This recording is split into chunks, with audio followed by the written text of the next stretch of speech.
أعوذ بالله من الشيطان الرجيم بسم الله الرحمن الرحيم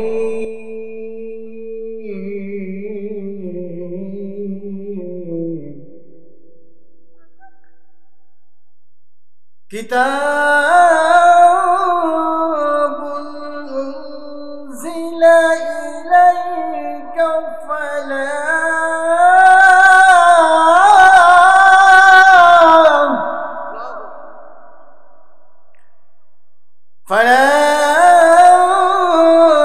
يكن في صدرك حرج منه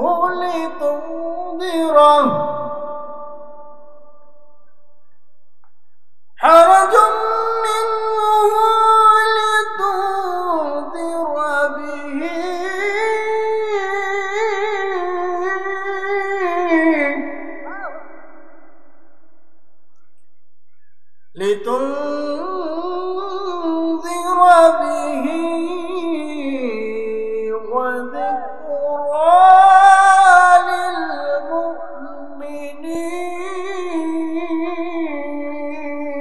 للمؤمنين إلى آخر آية إن الله وملائكته يصلون على النبي يا أيها الذين آمنوا صلوا عليه وسلموا تسليما اللهم صل على محمد وعلى آل محمد كما صليت على إبراهيم وعلى آل إبراهيم إنك حميد مجيد الحمد لله সকল প্রশংসা সেই মহান আল্লাহ সুবহানাহু ওয়া তাআলা আজকের এই সুন্দর তাফসীর মাহফিলে আসার এবং বসার তৌফিক দিয়েছেন সেই মনিবের শুকরিয়া আদায় করছি আমরা সকলেই বলছি আলহামদুলিল্লাহ সাথে সাথে দরুদ ও সালাম পেশ করি সেই মানবতা মুক্তির দূত বিশ্বনাথ বিশ্বনবী তাজদারি মদিনা মুহাম্মদুর রাসূলুল্লাহ সকলেই বলছি সাল্লাল্লাহু আলাইহি ওয়াসাল্লাম এখন তো আপনজনেরা আমার সরাসরি কোরআন থেকেই কথা বলার চেষ্টা করব আল্লাহ কবুল করুক আমরা সকলেই বলছি আমিন আল্লাহ সুবহানাহু ওয়া তাআলা সূরা তাহর 2 নম্বর আয়াত 16 নম্বর পারার 11 নম্বর পৃষ্ঠার মধ্যে আল্লাহ সুবহানাহু ওয়া তাআলা বলেন প্রথম পয়েন্টে বলেন মা আনজালনা আলাইকাল কুরআনা লিতাশকা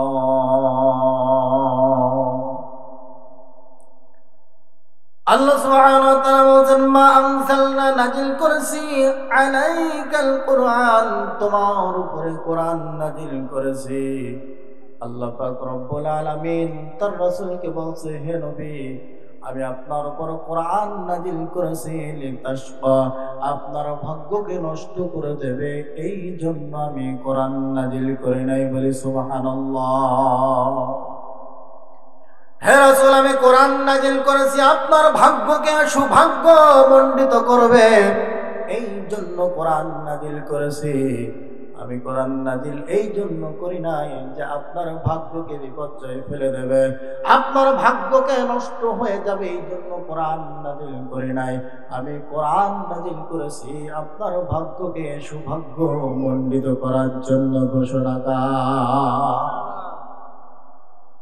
আল্লাহ সুবহানাহু ওয়া তাআলা এরপর 2 নম্বর পয়েন্টে আল্লাহ পাক রব্বুল আলামিন এই মহাবিশ্বের মহাগ্রন্থ আল কোরআনুল কারীমের সূরা আর 2 নম্বর আয়াত 8 নম্বর পারা 10 নম্বর পৃষ্ঠার মধ্যে বলেন কিতাবুন উনজিলা ইলাইকা ফালা ইয়াকুন ফি সাদরিকা হারাজুন মিনহু লিতুনদিরা বিহি ওয়া যিকরা লিল মুমিনিন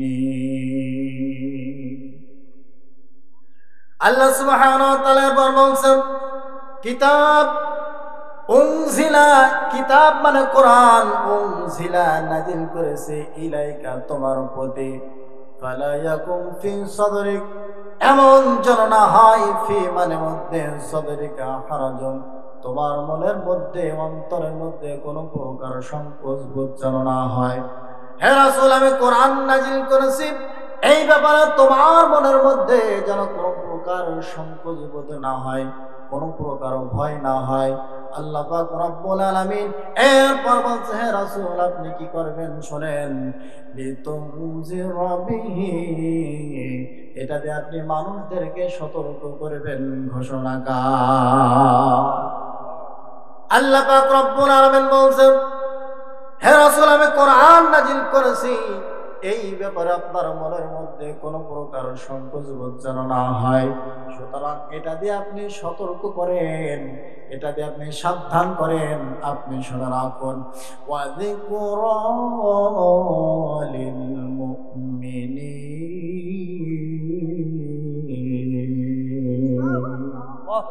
আল্লাহ পাক রব্বুল আলামিন বলেন ওয়াযিকুরা লিল মুমিনিন এটা হলো মুমিনদের জন্য একটা উপদেশ। চিল্লাই বলি সুবহানাল্লাহ। আল্লাহ পাক রব্বুল আলামিন দ্বিতীয় পয়েন্টে তাহলে বলেন হে রাসূল আমি কোরআন নাজিল করেছি, এই কোরআন নাজিল করেছি এই ব্যাপারে আপনার মনের মধ্যে কোনো প্রকার সংকোচ বোধ যেন না হয়, এবং এই কোরআন দিয়ে আপনি সতর্ক করেন, সাবধান করেন, দুষ্কৃতিকারীদেরকে সাবধান করেন। সুতরাং এটা হলো মুমিনদের জন্য, ঈমানদারদের জন্য উপদেশ, ঘোষণাকার। সম্মানিত হাজিরিন, আল্লাহ সুবহানাহু ওয়া তাআলা এইবার 3 নম্বর পয়েন্টে আল্লাহ পাক রব্বুল আলামিন মহাবিশ্বের মহাবিশ্বই মহাগ্রন্থ কোরআনুল কারীমের সূরা আনকাবুতের 2 নম্বর আয়াত 20 নম্বর পারার 15 নম্বর পৃষ্ঠার মধ্যে বলছে শোনা রাখো, আহাসিবান নাসু আইয়ুতরাকু আইয়াকুলু আমান্না ওয়া হুম লা ইফতানুন।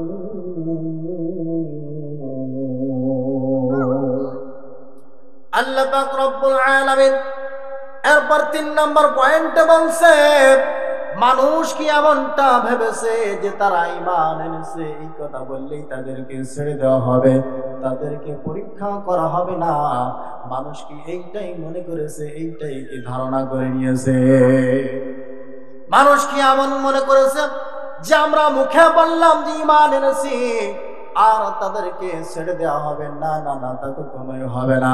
আল্লাহ পাক রব্বুল আলামিন এরপর 4 নম্বর পয়েন্টে বলতে শুনে রাখো, ওয়ালাকাদ ফাতান্নাল্লাযীনা মিন ক্বাবলিহিম ফালায়া'লামান্নাল্লাহুল্লাযীনা সাদাকু ওয়ালায়া'লামান্নাল কাযিবিন।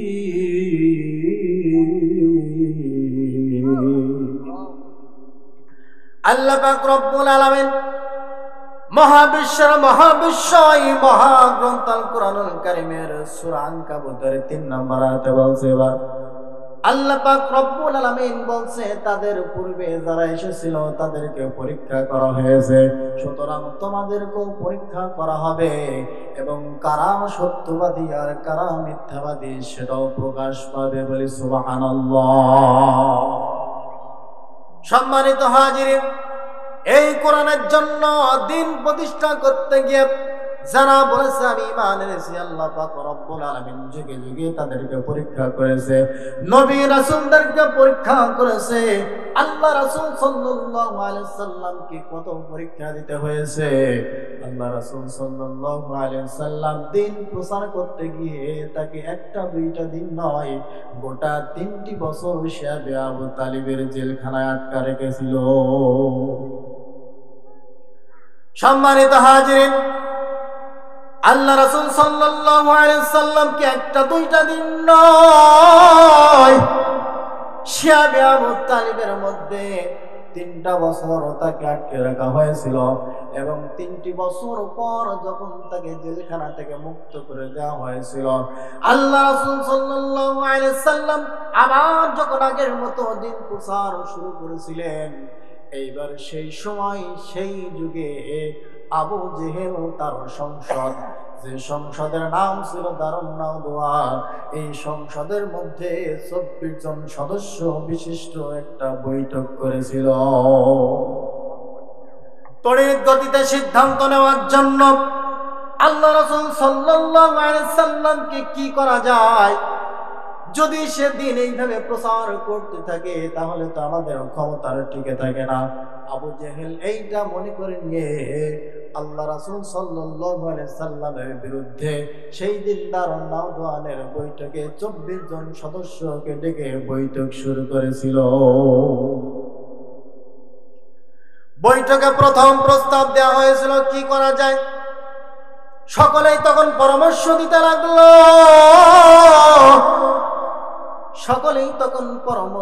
দিতে লাগলো, তাকে যেহেতু জেলখানায় রাখা হয়েছিল, তাকে আবার পুনরায় জেলখানার মধ্যে তাকে আটকে দেওয়া হোক। এইরকম পরামর্শ যখন একে একে দিচ্ছিল, রায়টা যেন ওই দিকেই চলে যাচ্ছিল যে তাকে আবার জেলখানায় নিক্ষেপ করা হবে। ঠিক এমন পর্যায়ে যে ইবলিস ওখানে নিজে বসা ছিল সিরিয়ার এক মুরব্বির স্রোত নিয়ে। ইবলিস তখন উঠে বলছে, মুরব্বির ওই স্রোত নিয়ে, তাকে তো জেলখানায় রাখা হয়েছিল, এই জেলখানায় আটকে রাখার কারণে তার জনপ্রিয়তার কমে নাই, বরং তার জনপ্রিয়তা আরো বেড়ে গিয়েছে। বলছি সুবহানাল্লাহ। তাকে যদি আবার জেলখানায় আটকে রাখা হয় আরো তার জনপ্রিয়তা বেড়ে যাবে। 24 জন সদস্য তখন বিষয়টা ভেবে দেখবো, তাই তো যদি আটকানো হয় তাহলে আবার হয়তো সদস্য বেড়ে যেতে পারে। সিদ্ধান্ত ক্যান্সেল হয়ে গেল। আবার সকলেই পরামর্শ করছে তাহলে কি করা যায়, এই প্রশ্নটা সামনে রেখে আবার পরামর্শ শুরু করলো। দারুন নাওয়ানের বৈঠকে 24 জন বসে যখন আবার পরামর্শ করতে লাগলো কি করা যায়।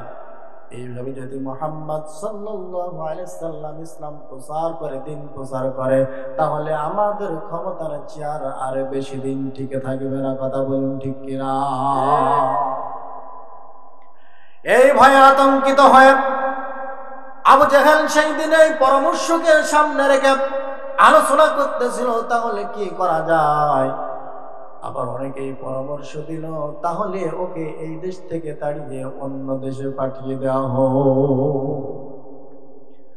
সকলে যখন এমন পরামর্শ দিচ্ছিল, এই দেশ থেকে তাড়িয়ে অন্য রাষ্ট্রে তাকে তাড়িয়ে দেওয়া হোক, এইরকম পরামর্শ যখন আবার সকলেই দিচ্ছিল, যেন মনে হলো রায়টা ওই দিকে চলে গেল, তাকে আবার এই দেশ থেকে তাড়িয়ে দেওয়া হবে। এই সিদ্ধান্তটাই যেন চূড়ান্ত হয়ে গেল, এমন একটা রায় যেন ঘোষণা হয়ে যাবে।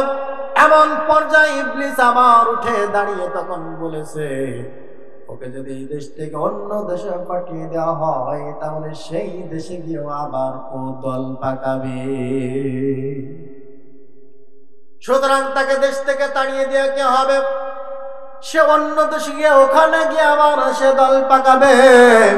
সুতরাং আমি একটা পরামর্শ দিতে পারি, তাকে এইভাবে না হেনস্থ করে ওই চ্যাপ্টার একবারে ক্লোজ করে দেওয়া হোক, তাকে হত্যা করা হোক। জোরে বলুন নাউজুবিল্লাহ।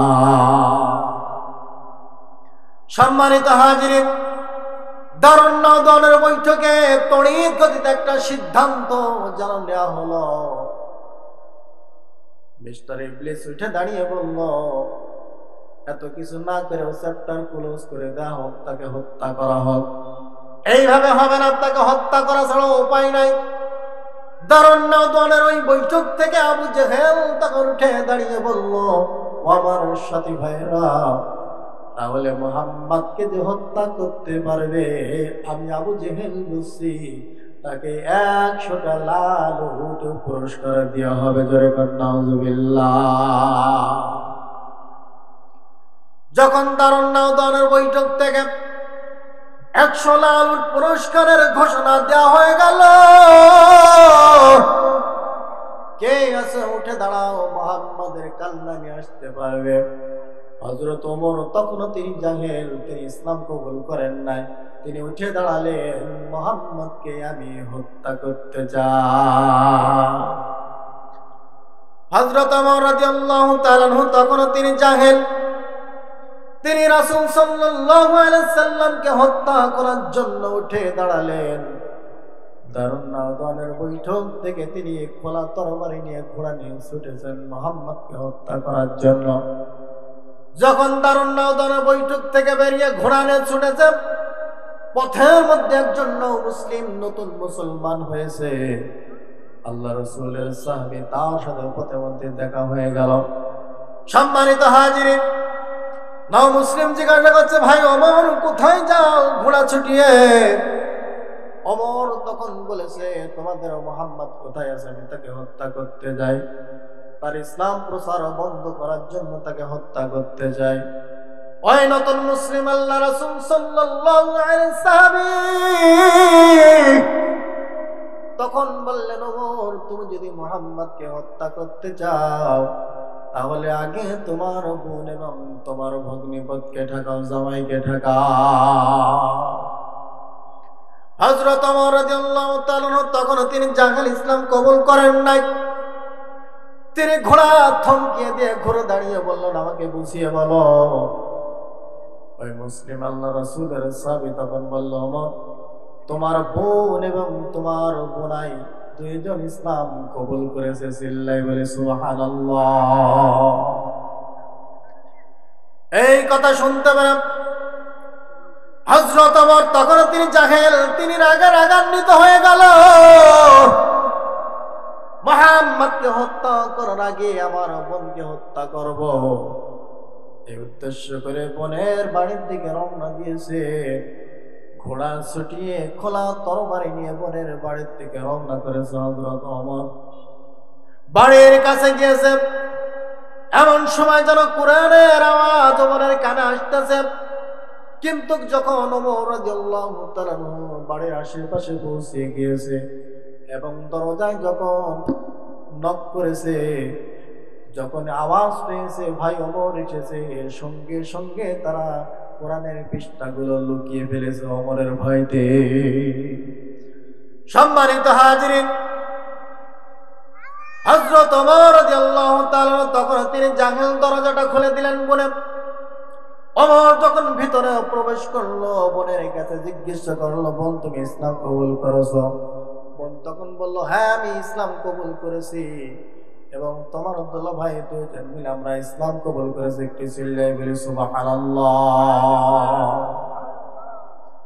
হযরত ওমর বলল, বোন কলেমা ছাড়ো। বোন বলল, না আমি কলেমা ছাড়তে পারি না। হযরত ওমর বলল, তুমি কলেমা ছেড়ে দাও নাকি তোমাকে আমি প্রহার করব। বোন তখন বলছে, ভাই ওমর তোমার তরবারি এই সমাজের কিছু কাফের বেঈমানেরা ভয় করতে পারে, কিন্তু যে কালেমা আমরা পড়ে নিয়েছি আমাদের জীবন চলে যাবে, তারপরও আমরা কালেমা ছেড়ে দেব না। একটু চিল্লাই বলি সুবহানাল্লাহ। ওমর রাগে রাগান্বিত হয়ে গেল। হযরত ওমর রাদিয়াল্লাহু তাআলা আনহু রাগে রাগান্বিত হয়ে গেলেন এবং বোনের উপর আঘাত করতে লাগলেন। বোন এবং বোনাইকে দুজনকে তিনি নিজের শরীরের যতটুকু শক্তি ছিল সবটুকু শক্তি উজাড় করে দিয়ে বোন এবং বোনাইকে আঘাত করা শুরু করলো। মারতে মারতে তার রক্ত মাটিতে লুকিয়ে পড়ল, মারতে মারতে তাদেরকে মাটিতে শায়িত অবস্থা করে ফেলল। হযরত ওমর তখনও তিনি জাহেল, তিনি মারতে মারতে ক্লান্ত শ্রান্ত যখন হয়ে গেলেন এবং মহান আল্লাহ পাক রব্বুল আলামিনের যখন একটা রহমতের সুশীত বাতাস চলে আসলো, তখন হযরত ওমর রাদিয়াল্লাহু তাআলা ক্লান্ত শ্রান্ত শরীর নিয়ে বলছে, বোন আমি আসার আগে তোমরা যে একটা জিনিস কি যেন পড়ছিলে আমার মনে হলো, সেই জিনিসটা কি একটু তোমরা আমাকে দেখাও। সম্মানিত হাজিরিন, হযরত ওমর রাদিয়াল্লাহু তাআলা আনহুর বোন তখন সূরা তাহার 14 নম্বর আয়াতটা তখন সামনে নিয়ে এসে দিলেন। হযরত ওমর রাদিয়াল্লাহু তাআলা আনহু সেই সময়ে সেই যুগে আরবের মধ্যে 14 জন সব থেকে শিক্ষিত ব্যক্তি ছিল। ওই 14 জন শিক্ষিত ব্যক্তির মধ্যে সব থেকে বেশি শিক্ষিত ছিল হযরত ওমর। যখন সূরা তাহার আয়াতটা সামনে নিয়ে আসা হলো, হযরত ওমর রাদিয়াল্লাহু তাআলা আনহু তখন আয়াতটি পড়লেন, ইন্নানি আনাল্লাহ লা ইলাহা ইল্লা আনা ফা'বুদনি ওয়া আকিমিস সালাতা লিযিকরি।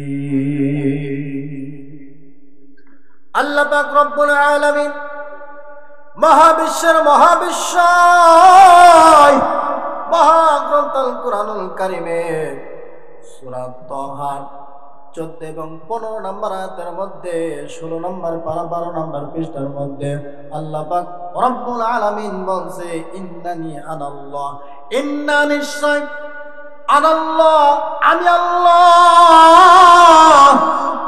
হযরত ওমর রাদিয়াল্লাহু তাআলা আয়াতটি তখন দেখে পড়ছেন, ইন্নানি আনাল্লাহ, ইন্না নিশ্চয়, আনাল্লাহ আমি আল্লাহ, নিশ্চয় আমি আল্লাহ, লা ইলাহা ইল্লাল্লাহ। সুতরাং একমাত্র কেবলমাত্র শুধুমাত্র আমার আইন চলবে, আমার বিধান চলবে, আমি ছাড়া কেউ নাই আর বিধান দেওয়ার মতো। বলি সুবহানাল্লাহ। ইন্নানি আনাল্লাহ, নিশ্চয় আমি আল্লাহ, লা ইলাহা ইল্লাল্লাহ, আর কারো আইন চলবে না, কারো বিধান চলবে না, কারো মতবাদ চলবে না, চলবে কেবলমাত্র শুধুমাত্র একমাত্র ওই আল্লাহ রব্বুল আলামিনের। বলি সুবহানাল্লাহ। হযরত ওমর রাদিয়াল্লাহু তাআলা আনহু সূরা তাহার এই 14 নম্বর আয়াতটি পড়তে লাগলেন এবং দেখতে লাগলেন। এরপর বলা হচ্ছে, ফা'বুদুনি, সুতরাং আমার ইবাদত করো, ঘোষণাকার। হযরত ওমর রাদিয়াল্লাহু তাআলা আনহু তাহার এই 14 নম্বর আয়াতটি হাতে নিয়ে পড়তে লাগলেন, নিশ্চয় আমি আল্লাহ, লা ইলাহা ইল্লাল্লাহ, আমি ছাড়া কোনো আইন দাতা নেই, কোনো বিধান দাতা নেই। সুতরাং শোনা রাখো, ফা'বুদুনি, আমার ইবাদত করো, আমার গোলামি করো, আমার দাসত্ব করো। আমার গোলামি করা ছাড়া, আমার দাসত্ব করা ছাড়া পৃথিবীর কোনো মানুষের দাসত্ব করা যাবে না, পৃথিবীর কোনো মানুষের গোলামি করা যাবে না। ঘোষণাকার। এরপর আল্লাহ পাক রব্বুল আলামিন এ শব্দের পরের শব্দে বলছে, ওয়াকিমুস সালাতা লিযিকরি,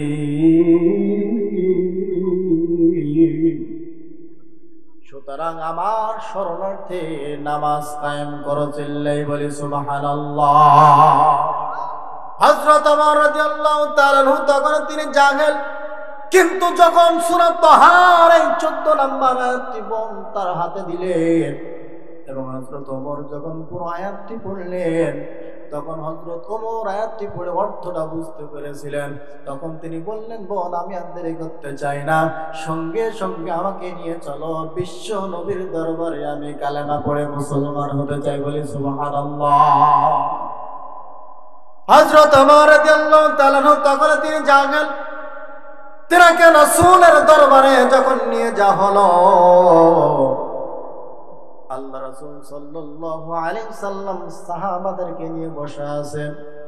হযরত ওমরকে যখন দেখেছেন রাসূলের দরবারে মতো, তখন অনেক সাহাবীরা ভয়ে আতঙ্কিত হয়ে গিয়েছিল এবং দাঁড়িয়ে পড়েছিল, বসা থেকে উঠে গিয়েছিল, সকলে আতঙ্কিত হয়ে গিয়েছিল, ভয়ে যেন একটা আতঙ্কিত হয়ে গিয়েছিল।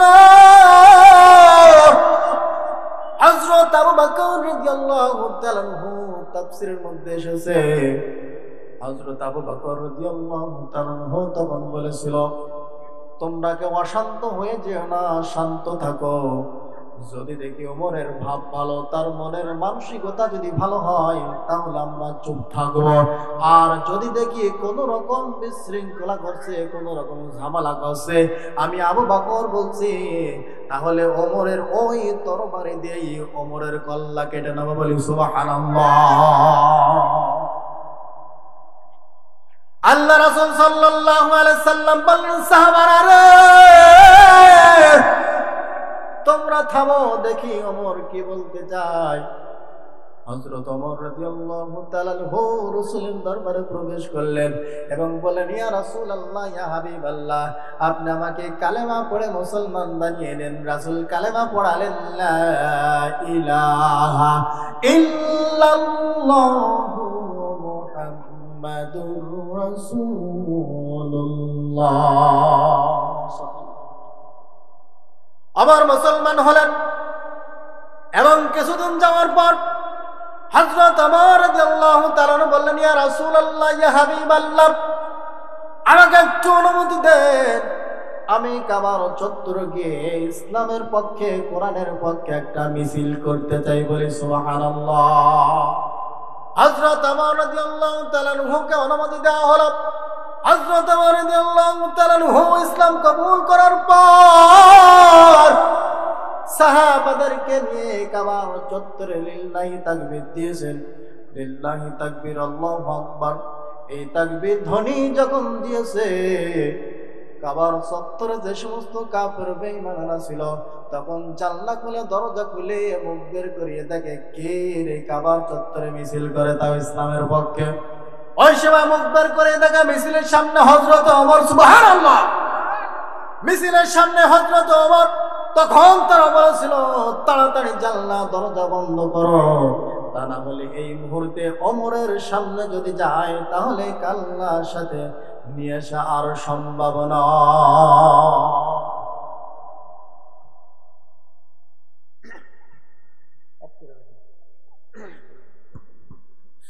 আলহামদুলিল্লাহ, আমরা এতক্ষণ মাওলানা শাহ আলমের কাছ থেকে পথে চলি, এসো না ভাই এসো, সত্যের পথে চলি, ভয় ভীতি সব ভুলে গিয়ে ন্যায়ের কথা বলি। ভয় ভীতি সব ভুলে গিয়ে ন্যায়ের কথা বলি। এসো বন্ধু এসো, দিনের পথে চলা ছাড়া মুক্তি যে আর নাই, সত্য ন্যায়ের পথ যে কবু আর কোরআন ছাড়া নাই। ঠিক না? দিনের পথে চলা ছাড়া মুক্তি যে আর নাই, কোরআন ছাড়া সত্য ন্যায়ের পথ যে কবু নাই। জীবন পথে খোদার কথা কেন যে ভুলে গেলি, জীবন পথে খোদার কথা কেন যে ভুলে গেলি। ভয় ভীতি সব ভুলে গিয়ে ন্যায়ের কথা বলি। ভয় ভীতি সব ভুলে গিয়ে ন্যায়ের কথা বলি। এসো বন্ধু এসো, কোরআনের পথে চলি। এসো না ভাই এসো, সত্যের পথে চলি। ভয় ভীতি সব ভুলে গিয়ে ন্যায়ের পথে চলি। এসো বন্ধু এসো, সৃষ্টি করলেন যিনি, রে ভাই পথ দিয়েছেন তিনি। ঠিক কিনা? ও মুসলমান, শুনে রাখো, আকাশ বাতাসকে মুখরিত করে বলে দিতে চাই, সৃষ্টি করেছেন যিনি। এই বাংলার জমিনে আইন চলবে সেই আল্লাহর। আল্লাহর আইন ছাড়া তাগুদের কোন আইন এই বাংলার জমিনে চলতে দেওয়া হবে না, হবে না, হবে না। কথা বলুন ঠিক কিনা? সুতরাং ইসলামের দিন প্রতিষ্ঠা করতে গিয়ে হযরত খাব্বাব রাদিয়াল্লাহু তাআলা আনহুর জীবন দেওয়া লেগেছে। হযরত সুমাইয়া রাদিয়াল্লাহু তাআলা আনহুর রক্ত ঝরেছে। হযরত বেলাল রাদিয়াল্লাহু তাআলা আনহুর রক্তের প্রয়োজন হয়েছে। সুতরাং এই জমিনে ইসলামের দিন হিকমত প্রতিষ্ঠিত করতে রক্তের প্রয়োজন হবে। কথা বলো ঠিক কিনা? সুতরাং রক্ত ছাড়া ইসলাম প্রতিষ্ঠিত হবে না। সেই আল্লাহকে রাজি এবং খুশি করার জন্য, দ্বীনের জন্য, ইসলামের জন্য কারা কারা রক্ত দিতে প্রস্তুত আছো? দুহাত তুলে আমার আল্লাহকে দেখিয়ে দাও।